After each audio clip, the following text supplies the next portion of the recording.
All right, welcome back to another episode of Empty Nest Adventures TV. This is a real special edition for us. Yes. Probably, 2 years ago or more, when we actually started looking at this and investigating it, we found other people who have been motorhoming around Other Europe. YouTubers that we could watch and see what their experiences were. And make it feel like we weren't as crazy as we probably are. Yeah, knowing that there were other people to do it. Yeah, they have done it. And neither one of us are somebody that likes to reinvent the wheel. So anything that we can learn from somebody else, we're definitely going to Definitely. We're definitely going to take. So we were in Villanova, Italy, and I got an email, or we got an email through our Empty Nest Adventures email that some of our messages had been in somebody's spam.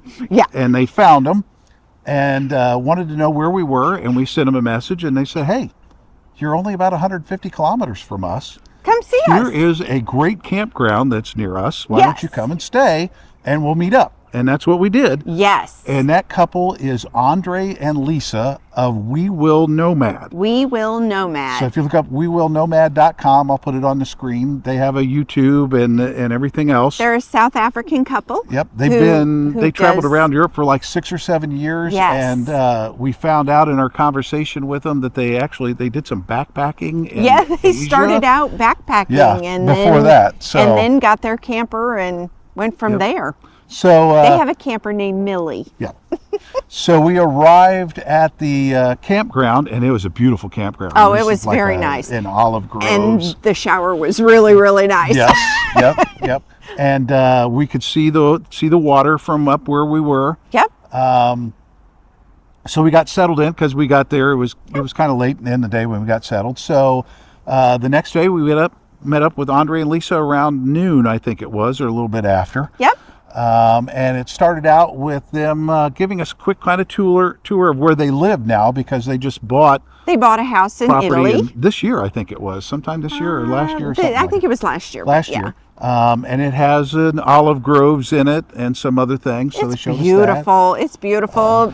Watch the video. Yes, It's gorgeous. yes. We started out up on the roof Mm-hmm. of their house, having kind of snacks and crackers and meat, kind of a typical Italian Oh, kind of. they were so kinda- hospitable. Yes, yes. But it was kind of windy. It was getting kind of cold. So we moved inside to their little kind of glassed-in patio area that they have. And we continued talking a little bit, and Andre made us pizzas.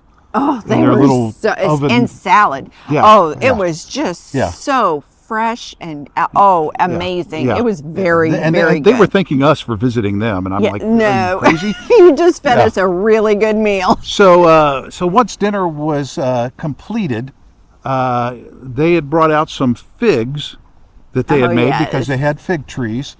Okay, before we continue, I want you to. This is From the other half of our trees. this is from our land. Okay. It's a local speciality, but it's my version of it. So this is in summer. This countryside is littered with figs. You cannot eat enough figs. We watched the show on this. The figs. Yeah, the video on this. Oh yeah. Yeah. Okay. So this is a Salentino dried style fig, and what they do is what we did. These are our figs, comes off our land. Is you sun dry them for like a week, and then you put a little bit of honey, a little bit of cinnamon, and a toasted almond, and you roast them in the oven for a few minutes, and then you preserve And them. the zest of a lemon. Did you Zest say that? of a lemon. Zest of a lemon, very And important. this is supposed to last for winter, but as you can see, we might not make it to winter. So if you want to try it, you're welcome to. Okay. It's kind of like us with Halloween candy. Yeah. Oh, there you go. Yeah. It doesn't make it through You the must- season. Yeah, it doesn't make You it just Halloween. find one, and this pretty much looks like this. And then careful for the teeth. No, it's this. It's There's almond. an almond inside. Oh, So okay. expect something crunchy inside. Yeah, I was just Okay. saying. It should be like You said cinnamon and honey, so you got her Yeah, soul pretty much. I'm, As long as there's no there's the cook, second one. So. as long as there's it's no not, coconut it's in it. not stupid sweet. So this is Oh, we forgot to say the raisin and the coconut that are inside. Oh, raisins. Yeah, when you asked if he had any food allergies, he said to me, he said, he asked me about food allergies, and I said, well, we have an aversion, and that's one of the reasons why I knew he was worth keeping around. We both have the same aversion to coconut and raisin. Yeah. That's very rare. Yeah. And Yeah. it was like, You said, yeah, I that's mean, not in the raisins- Italian palate, apparently. I think you're pretty sold out Raisins here. is one thing. I think a lot These of are people good. don't like This is like a raisins, fig but Newton. coconut. I think Are these the ones with the rum? I didn't insult you, though. Are these, I know. these the ones? No. So what I do, which is A not little bit of traditional, rum. normally you would put some fresh sage leaves in there, and that sort of traditionally says they preserve it, but I didn't do that. I don't like that. We know we're going to eat them. So So I sprinkled them with a little bit of rum, just for some extra I like flavor. rum. Yeah. I was going to say, you sold her on cinnamon, honey, and rum. Two things. You guys will have to get your wine game on in Europe. Okay, so you'll have to think about a way to introduce yourself to good red wine in Italy. And then if you go to the Western Balkans, your next thing is Ooh, Rakia. Rakia. Yeah. Yeah, we've seen We some. want to try, she's- we're going to have to take home a bottle of Yeah. Rakia Yeah. because Because like in Costa Rica, it was It's guaro, guaro. and that was the sugar cane. And it was so funny because it's like her, Mexico has tequila. yeah, her parents were coming to visit us, and so we wanted to get some guaro for her father to try. My parents drink. And we're at the grocery store, and it's like, okay, same size bottles. One is 250 colones, the other one was like 750, and another one was 1,500. And I'm like, there's got to be a difference if the price is that much. And we were looking back and forth, and finally, because the grocery store we went into had like a second floor. And And they when we would would stand go up in there, there there and would be watch. guys that would watch us. And so we're looking at the guaro, and finally one of the guys came downstairs, and we were looking at him, and we kind of asked him what the difference. He goes, well, you don't want to buy this cheap stuff because that'll make you go blind. The same for goes for the Rakia in the Balkans. Actually, talking about that, that's one of the things we've learned. It pays to talk to locals in these Yes. places. We were in Morocco. Okay, now we went into Morocco saying, We're just not this is gonna a good drink. opportunity just to not consume any alcoholic beverages because generally it's a little bit more difficult to find. Difficult to find and it's expensive. But, 4 weeks later, we were, a glass of wine would be really nice right now. And then we accidentally walked into the back door of a store. And the next thing we know, we're like in this liquor store. We're like, what the hell? This is a liquor store. And we were like, whoa, there's a lot of wine here, but it's mostly Spanish and French. Sure, it was super expensive. And then this Guy guy came up to us. walks up and says, which is very rare actually, a local guy who drinks alcohol. Yeah. He says, And wine. I'm local, I actually drink wine, I'm not Muslim, and hey, let me give you some advice. And Yeah. he says, this is A local local red wine. Moroccan grown vineyards from this region, and this wine is made from these grapes, and I that's recommend you great. try these and these. And it doesn't matter where you go in Morocco, You'll if you find look for these. this vineyard, you'll find good quality at a good price. So it's like that balance. That was the changing. That changed the That's whole everything. It's like suddenly we were like, oh, okay, cool. You can find decent wine in Morocco. You know? And that goes for everywhere. We were in Serbia. Once we sort of really, we were fortunate. We met some people, some local people in Serbia, and befriended some people, and they introduced us to sort of the Rakia culture because it's very different. Everybody has got Makes their own. makes their own Rakia. Yeah. At home you've got a little thing. Everybody, and they that's call what it you they call it a happy machine. It's like a soda stream. Yeah, pretty much. So everybody's coming. You can go to the hardware store, you can buy a happy machine, and you've got some plums, and you can make your rakia. Very, very risky, but you can do it. Yep. But like we wouldn't normally necessarily trust someone who gives you this random bottle of stuff to try, but now because we knew somebody, and then his neighbor actually came over the one day with her one, which was Strawberry. apricot or Strawberry. strawberry or something Which is different. something- Which is really because you need like twice or three times the amount of fruit to get get the same the- volume out. Yeah. And it was so amazing. And then he started telling us about it. And if you look in the supermarkets where anything below this price point is probably just plain alcohol and you really shouldn't buy it. Don't ever buy rakia in the But you market. also don't have to buy all the way at the top Yep. end. No. But in this price range, you probably Yeah, know in you're the getting mid. something that's actually decent. Yeah. I have a friend of mine I rode motorcycles with that when we were in a town we hadn't been in before, because we actually did a trip. We went from Indianapolis to Carlsbad to Mexico and along the Rio Grande and came back. And he always refuses to see a menu. He'd wait for the waitress to come up and say, Duncan. if I can only have one meal at this place, what must I have? And That's a good question. That's always the way to Yeah, do it's it. always Yeah. usually that. And I remember we did that one time with your parents. We were on a trip and we were in Jamestown, New York. Oh, yes. And I went up to the guy at the hotel and I go, if I can only be in town for one meal, where do I need to go have that meal?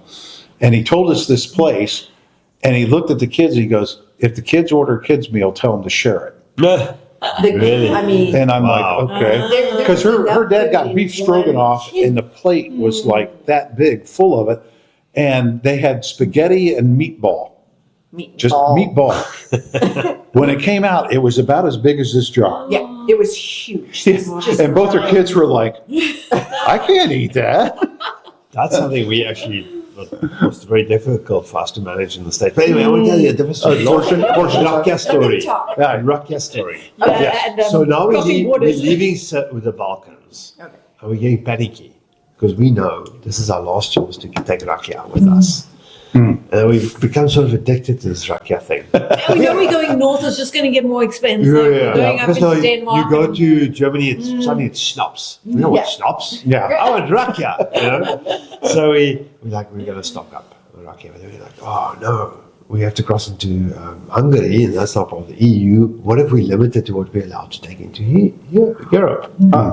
Maybe they're going to be like, oh, you guys are bringing smuggling alcohol. I think we must have had at least 10 bottles. So of we- Rakia but anyways, in the wow. camper. But you know- as you carry in a camper, everyone's like hidden somewhere. No, yeah, so yeah, it's not, but yeah, so they're hidden. here, a Yeah, little bit hidden. cushioned. You practically, you can't put all your bottles together because they're going to like... Clink, clink, clink, clink. Clink, clink, Yep. clink. So as we approach this border, it's the worst border, by the way. We've been standing there for like 3 or If you I don't cross know from how many Serbia hours. to Hungary, the main border crossing is notorious for being very slow. So you Take can the literally small road. sit there for 3 hours. Just like going, waiting. But that's because they also do commercial traffic. So there is a smaller border if you know.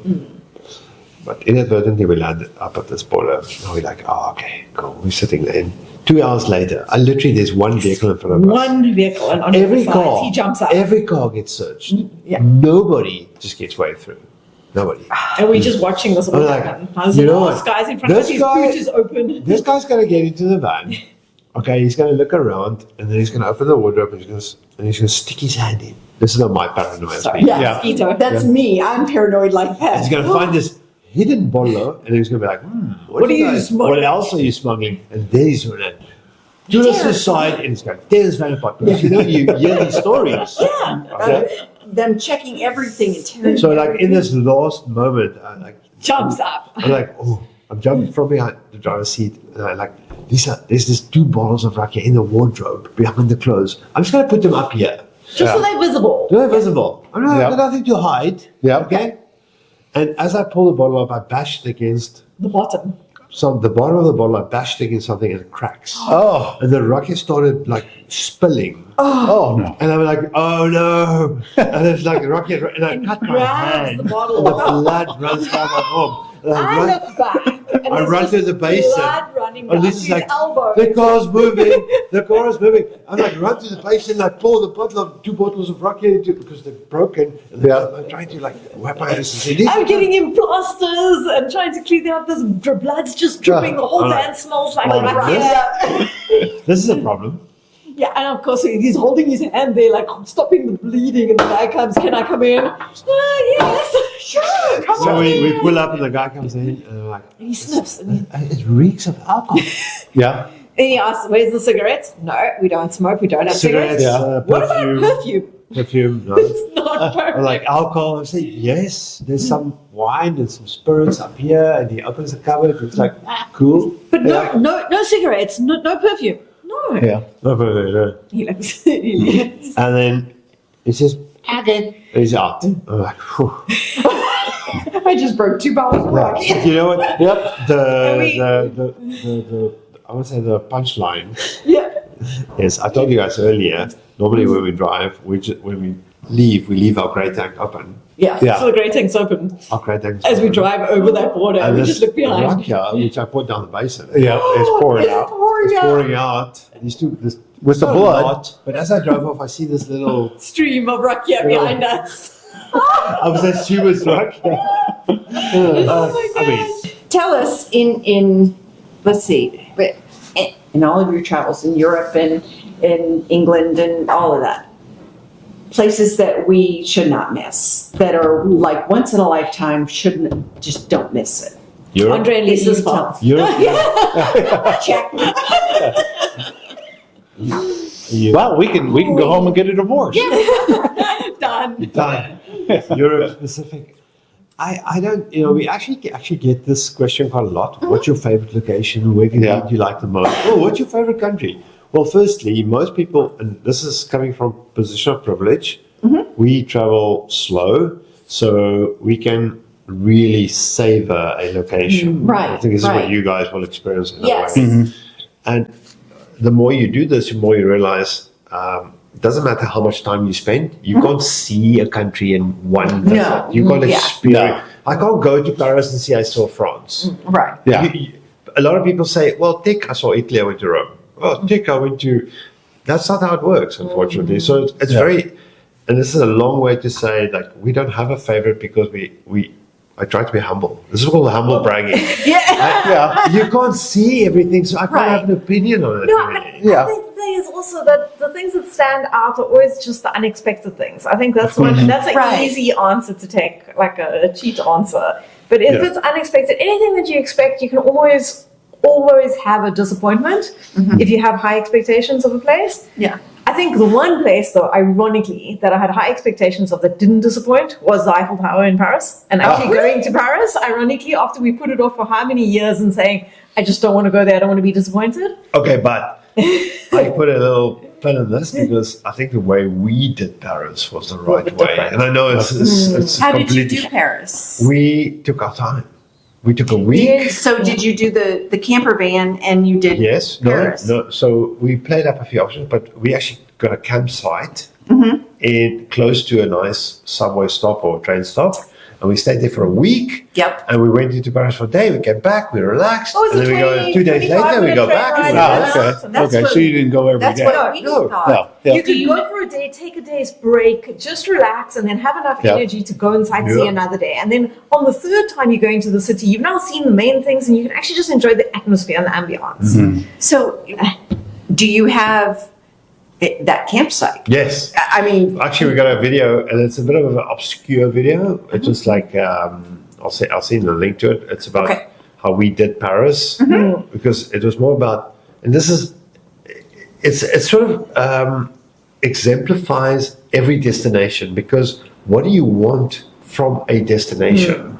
Because we Well- all want something different. Right. What are you looking for? What are and your with this, a expectations? city like Paris, just Sure. like you said, for us to just kind of go on Park for Night and try and find the best place that's going to have a subway that, but you have that experience. Yeah. So for us to ask you and you to say, oh, well, we could do a week in Paris. That is the way you did it is exactly how we would. Yeah, we don't want to would reinvent the envision it wheel. and do Sure. it. Yeah. Because Yeah. we don't want to stay in Paris. No. We, a day and then come back. I think and that's then what be we out. always have as our rule is if there's a place that you really want to see and it's a city, decide yes you want to see it and be prepared to spend twice as much on camp fees or whatever and Right. stay just outside, use public transportation and give yourself the opportunity to see it in a relaxed fashion rather than, oh, I've got to find a parking in the city where I can Yeah. leave my Right. van where you're constantly worried about it. Yeah. That's And your risks are when we higher. did Cologne. Yeah. When we did Cologne in Germany,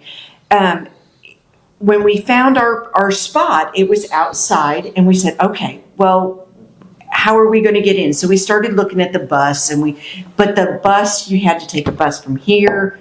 You had to walk like almost a kilometer to Well, get. the train station was like over a kilometer away, and you couldn't park your motorhome there. At the So train we would have had to walk to the train station, take the train down, But you and had then to walk from the switch train station trains. there to where we wanted to You go. have to Yeah. switch trains and then Yeah. go here and then still take a bus to downtown. And it Yeah. was like, okay, how are we going to do this? So we don't speak German. We're new at this. Yeah. What are we going to do? And so that's how we ended up taking an Uber. And I have to say, the Uber was a big expense, and I don't want to do that Yeah, with yeah. every. But it was very like you convenient. said, It I worked out stayed very at a well. campground that has a subway there. It's like, aha. Yeah. Okay, it doesn't always work out. We did walk back so many kilometers at 2 in the hold on. morning So in the dark. we did find a floor in our plan, but I'll tell you about that in a moment. However, the title of the video is, what is your Paris? Because, then I mentioned to my friend, oh, you're in Paris. And he's like, oh, you have to go to that restaurant. And he's like, I'm like, well, I'm not going to sit for 3 hours at a restaurant. I don't feel like that's making the most of my time in the city. Right. But it's about my expectations versus his expectations. Right. Yeah. That's what's important for him. Right. Yeah. And this is You have to decide what's we important are for you, different. and you can't just copy. We were in everyone Paris else. and we go to some of the sites, and I'm slightly anti-tourist. I know it's ironic because I'm a tourist, and I feel like we shouldn't all contribute to over-tourism, which is ironic because I'm a tourist, and I completely understand that. But I think if you acknowledge that reality, you can find better ways. Yeah. And this applies to every destination, whether it's Paris or otherwise. So I understand that we know that we don't go to Paris every week, or month, or year. You can save money next week. You Because can save money next month. You will see Yeah. now, if you look back on the last 3 months, everything becomes a blur. Yes. You can't remember what the hell, you're cramming stuff into this short amount of time, but if you really dissect it, it'll actually be quite slow. Yeah. But it feels like so intense. Because Yeah, we've had you're that. constantly experiencing things. Because she'll get, it's like, I feel like we're not seeing anything. We're not. But you we're are. not doing, but Yes. yeah. And But so you and I are. tell her, I And go, then you start, and I keep telling her, like we had the one place in Germany that we stayed at that was just a park for night spot that was a dirt road off the road. When we got up in the morning, I noticed that there were like 3 lakes in the area, and one had a path that you could go around the lake, and had an old church that had a story that there was a church there and the plague came up and they wanted to move Everybody the church. moved away from that the didn't town. work, so they rebuilt the church. And all, so it had a nice, neat story to it and everything. And I was telling her as we were walking around the lake, I go, this may not be what you want, but this is a place that no one we know is ever going to see. Right. For sure. And that's what the trip was for us, and that's what we've kind of When we've I kinda asked done. about like the motorhome stop that you did in Paris and how you did that, people who are doing this, who are motorhoming, we have the same, whether what we do in Paris is the same as what you did in Paris or what you want to get out of Paris. We have the same thing of, okay, where do we safely park the motorhome, and how do we get to where we can go and see certain locations? I mean, a lot of the in-between stuff, like how we got down here and stuff, is all unique because we're going to drive 40 kilometers where you may only drive 30, those type of things. But with something like Paris, it's like, if you've never been there, you could spend half a week trying to find someplace that is... And ask me, I did. Yeah. Not only that, but then finding the road to get there. Yeah. France's roads. How can we do this? We don't want to pay tolls, but we don't want to get stuck on the narrow winding lanes. And you don't want to be in an Eurozone, And yeah. emission zone. Low emission zones. Exactly. And it was literally, I spent 2 weeks Yeah. figuring out how we were going to do Paris. Exactly. Yeah. And no offense, but your 2 weeks is helping us because now I don't have to do 2 weeks. That's right. Yep. Yeah. Yep. So that helps, with, okay, well, where did you stay that was a great campsite that you got to go see things or were near a town or something like that? Because the Paris one, that helps us out a lot. Yeah. Because that was one that we've gone back and forth on whether we were going to do or not. Because Cologne was not disappointing at all. It was wonderful. We had a great day. It was getting there. The challenge. The challenge of getting there Yeah. and stuff. And it's like when we think of a big city or we think of something big to do, and we're like, do we really? Is it worth it? But I think that's the other challenge is that when you have a list and you're seeing things and whether you have a time frame or not, Right. sometimes it's just about where are you? What's your mindset? So we went into Poland, for instance, and the idea was, well, we've only got a week because we wanted to head south. We wanted to outrun the weather that was arriving. But we'd never been to Poland. And we ended up seeing, I think, 3 or 4 cities in 6 days. No, I don't know, a week. I We don't were know. there for 3-4 weeks. But it felt like it was city after city after city. And, it Right. didn't Yeah. really matter what the fourth city was going to be. At that point, you didn't feel like seeing the I- city. And that's also difficult to juggle sometimes. I think Yes. after, Um, 8-9 years, okay, this is something actually we've been sort of carrying with us for a while, but this is like sort of tipping point of burnout. That's inevitable in every traveler's life. Yeah. Yeah. And as a rule of thumb, it's 12 weeks. That's right. So we're there. We're there. You are there. You're going to find that. it's either that or 3 months. I It's told 3 months him, or 12 Thereabouts. Yeah. It's not fair. They're I right there. told him, I said, you know what? I'm starting to get a little burnout. And in Albania, I said, don't be surprised if I tell you I want to get an Airbnb for a night or two or something, Something different. just especially if I have to go to the dentist. I told him, I said, I don't want to bounce around in the camper, from Yeah. place to place with my mouth hurting. We may get an Airbnb. Well, Flora might be a good place to do to that. kind of Yeah. take a little.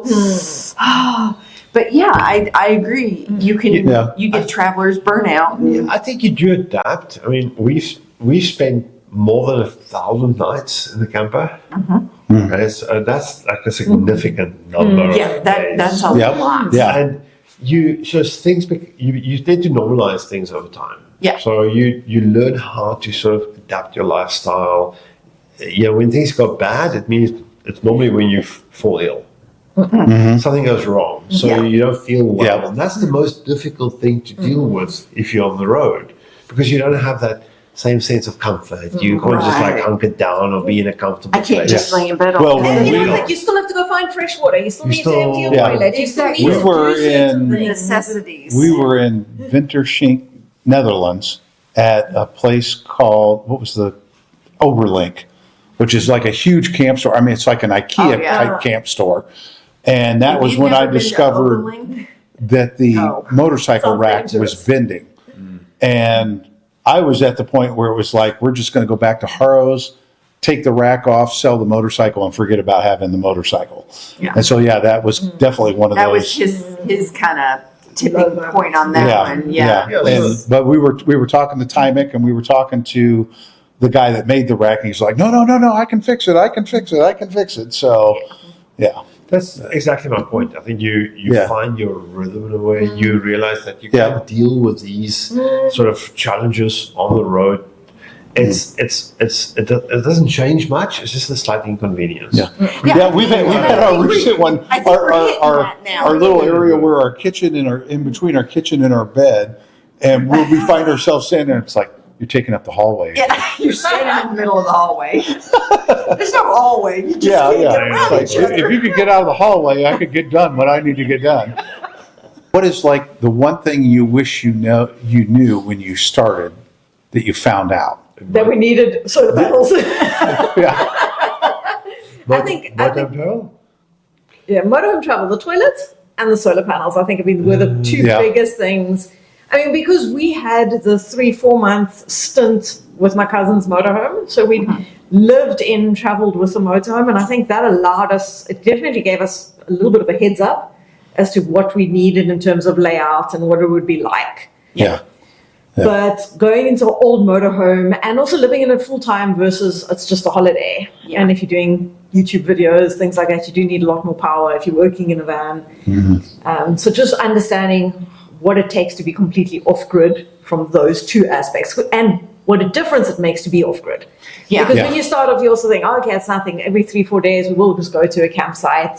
Yeah, Because and that's it's kind of what easier we're and you're more doing. Yeah. comfortable Yeah. like that. Yeah. And it's fine to start like that. Yeah. But if you do it full time for longer, just having the freedom of it being your choice. Yeah. Not being, And I that's have what we to wanna go do. in 4 days' time. Well, we figure when we go back to the States, because we're more comfortable, obviously, there, being able to stay off grid for a lot longer. Here, I don't think we're as comfortable with that. Yeah, I mean, 3-4 days is Yeah. tops. Besides that, we start to get a little ripe. So Yeah. we need a shower. Yeah. But you got one, you got it. We do. We've never even turned it on, to be honest. Really? Yeah. Yeah. We've got Yeah. coats hanging in there, towels hanging in Oh there. no, you those toilet kind of paper. van lifers. Yes. Never use your shower. No. We have not. First off, because I'm not so sure we we would fit right now. couple more months and maybe we'll fit in there. But Have you got a separate shower? Yeah. Yeah, it's Yeah. a separate shower. Yeah, it's not a wet Yeah. bathroom. That was one of our requirements that we wanted too. So because I we didn't want the had wet- read a lot, and even though we looked at didn't it. plan on using it, but I had read a lot and looked at it, and people said you want the separate shower instead of the wet bathroom, so that You don't get even if everything you wet. don't use it, you can so you don't get everything wet. But even if you don't, because if you don't use it, you can hang clothes in there. It's extra Such a storage dry space. stuff. You put a fan in it, it's a great way to get your laundry to dry. Yeah. Exactly. Oh, no. For us, the shower is just How we use a state. Okay, so we probably spent what 6 or 7 hours with Yeah, Andre we and Lisa did. that day, and it never really. I don't think we ever stopped talking or anything. There was no laws in it or anything. No, they were And wonderful people. Like I said before, they thanked us for visiting them, and we're like, "You gave us this great pizza and salad and all this advice over the years. yeah, so. and all this other stuff, and you're thanking us." I did. So we got back to our campsite. It was dark. Yep.